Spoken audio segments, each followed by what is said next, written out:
My name is Junior Toussaint, and born in Haiti, raised in the United States, and I was recently shipped back to Haiti.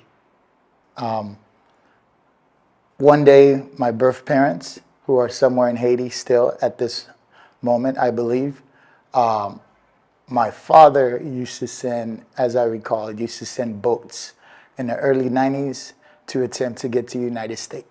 So after sending a few boats that did make it into the United States or intercepted by coast guards and were proceeded to allowed to enter the United States legally, I would say afternoon, I was there seeing the next boat off to take a chance at a new life or a better life, you could say. And my father was saying bye to all the people on the boat. And my father looked down at me and he just picked me up and said, "You're going to go." And he just picked me up and threw me on a boat with the rest of the people that was attempting to go to the United States for a better life. So it wasn't planned. It wasn't something he thought about. I was just at that place and he picked me up and he put me on a boat. And I still to this day remember my mother, my birth mother, running across the pier trying to get the boat to stop so she can get me off because she did not authorize that. But obviously that never happened. I later on did find out my mother did put my father in jail for doing that and sending me off. So that's how my story started from Haiti to United States. And I just recall waking up in the bottom of the deck of the boat in the middle of the night by just U.S. Coast Guard telling me to wake up and go on top of deck where they were taking all the Haitian refugees from our boat to a U.S. Coast Guard boat and putting us aboard. And once we were aboard their ship, our boat was lit on fire, and we watched it burn down.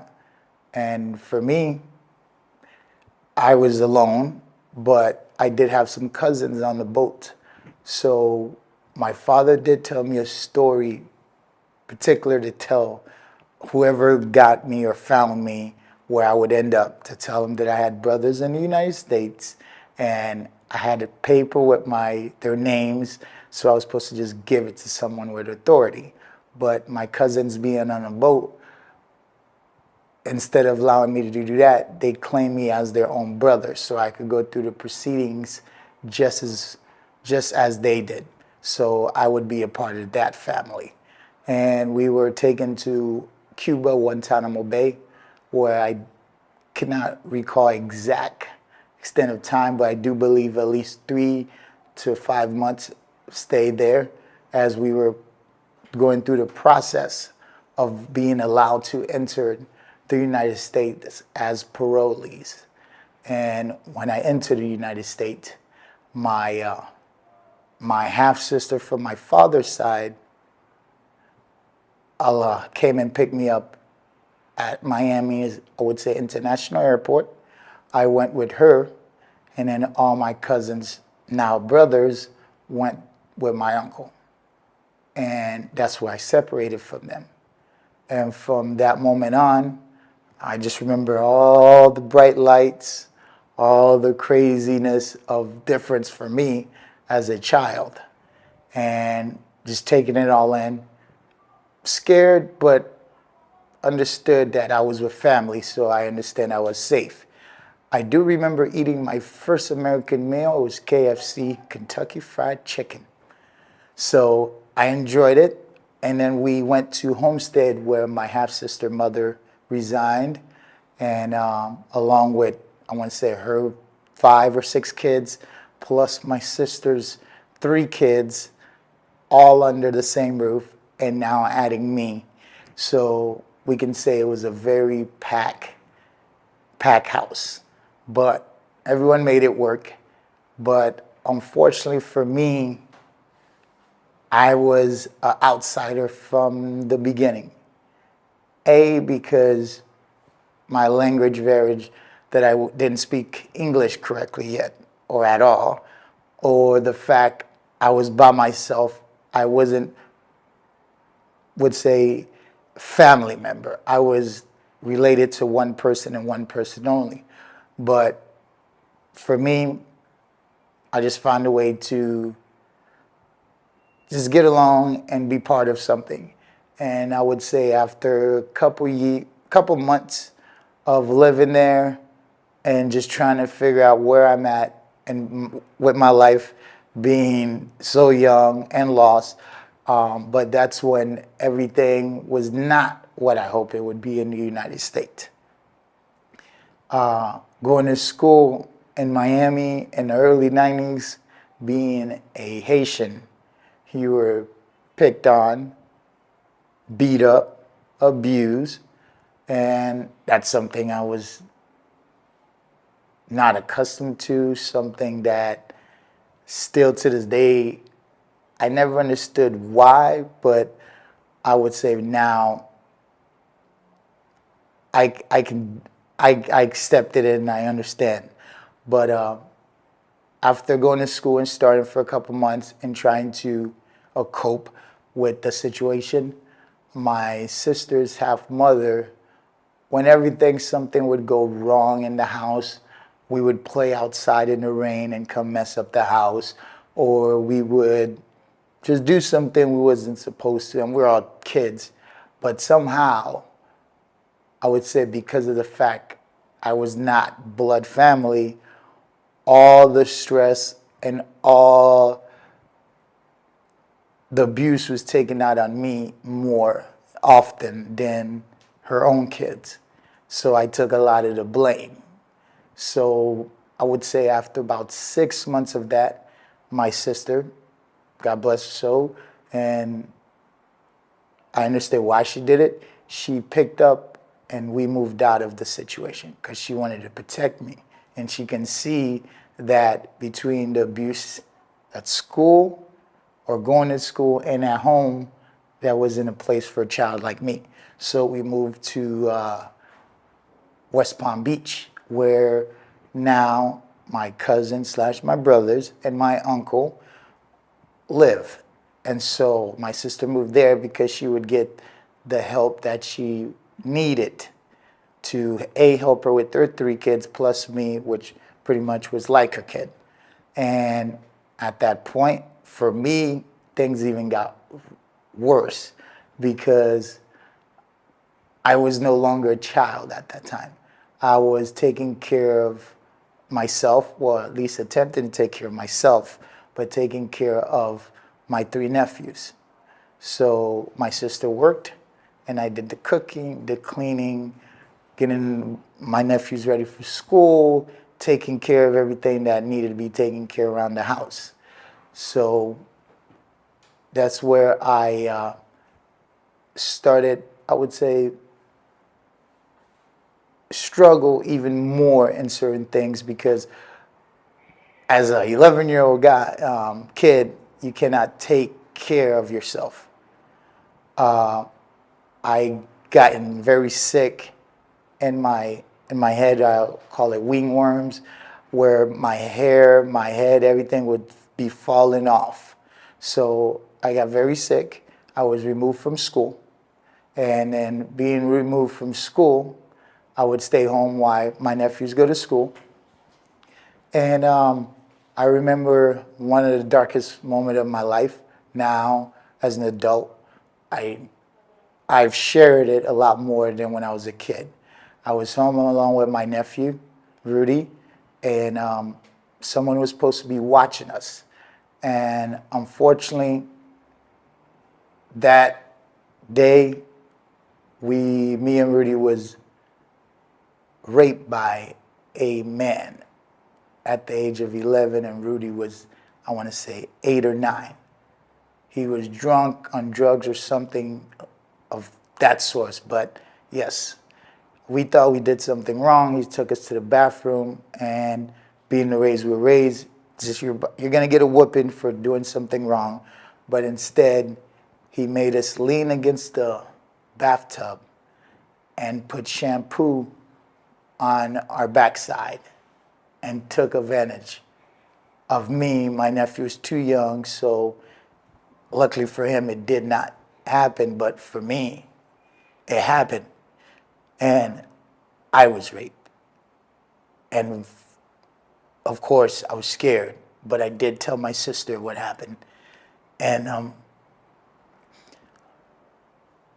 she gave him, the person who raped me, a whipping, but in my mind to this day, that still wasn't enough to what happened to me, because I didn't deserve what happened to me, I believe. So, but from when that happening, my brother, one of my half brothers that lived about 2 hours away, heard of the situation and came and got me from my sister's care and brought me to Fort Pierce, where I would say that was the first time I was able to become a child, because I wasn't taking care of someone else. I wasn't getting abused by someone else. I was allowed to be a child. And then he took care of me and also helped me with my damaged head and hair and get me back to the right medical care I needed. And that was actually one of the best years of my life as a child. How old were you at this time? I would say I was about 11 and a half, 12. And so by then, I went to fourth grade. A woman changed my life. Her name is Miss Frederick. She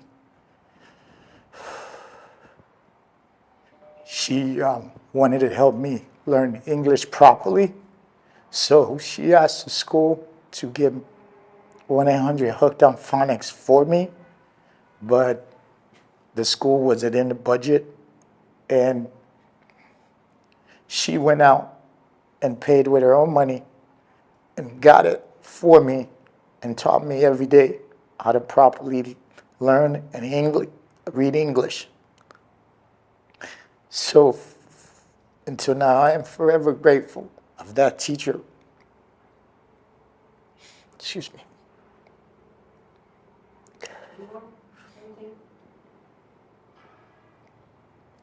And so by then, I was a child. I was able to, be a child. And unfortunately, that did not last long, because my brother was involved in the wrong things. And I remember one day going to school and coming home, my brother and his girlfriend was not there, which was normal for us. And the next day, we go to school. Me and my brother's girlfriend's daughter, we go to school, come back, still no one comes home. And for us, that's normal, which we were fine. We knew where everything was we needed. And so, and about, I would say, a week later, my sister, no, actually, about 3 days later, one of cousins of distant cousin or cousin came to the house and took us and told us we had to go stay with them for a couple of days, which it was no harm. We went there, and after a couple of days, my sister came back into the picture and came and got me and said I had to go back with her to Homestead.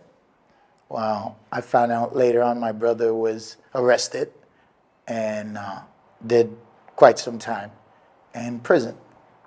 And so I went back to the Homestead, and it was better because now I spoke a little bit more English. I knew how to remove myself from certain situation at the house. I would just go to the park. I would just stay out as long as I could to avoid the abuse or the hard living. So I would do that. And I remember in sixth grade, now I'm sixth grade, again in Homestead. And I would say it was better, but where I was resigned home, it still was rough for me. So the abuse again started again for me and for my nephews, I would say. So my sister again picked up, and we moved from Homestead to Bradenton, Florida.